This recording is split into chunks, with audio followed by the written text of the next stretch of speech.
nanjye mbashimira mwebwe mwese mudahwema kudukurikira umunsi ku munsi. None tariki 7 Mutarama turahimbaza Umutagatifu Raymond w'i Penyafort. Yabayeho hagati y'umwaka w'1175 n'1275. Muri kumwe na Dusenge Gilbert. Naho mu kanya.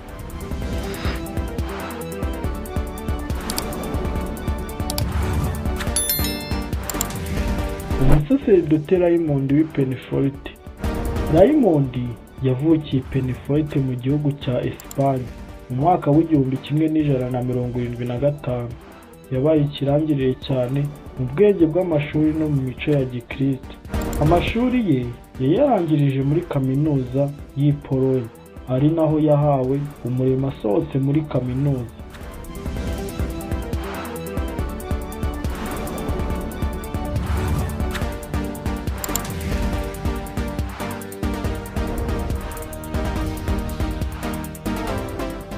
Yari umukristo w'intangarugero kandi agakunda bagenzi be. Iyo yagiraga icyo asagura ku mushahara we w'ukwezi, ntiyibagirwaga kurengera abatishoboye. Igihe umwepiskopi wa Barcelona anyuze i Polonye, yitegereje kwitanga n'umurava bya Raymond, niko kumwinginga ngo yemere agaruke iwabo muri Espagne. Aho amariye gusubira iwabo, yinjiye mu muryango w'Abadominikani. Icyo gihe akaba yari yujuje imyaka 47 y'amavuko. Amaze guhabwa ubusaseridoti, yahawe umurimo wo gutunganya amategeko agenga umuryango w'abihaye Imana wa Bikira Mariya w'impuhwe watangijwe na Mutagatifu Petero Nolasque.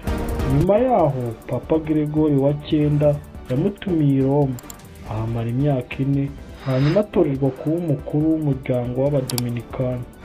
Nyamara ariko hashize imyaka 2 gusa asaba kwegura ku mirimo y'ubuyobozi bw'uwo muryango.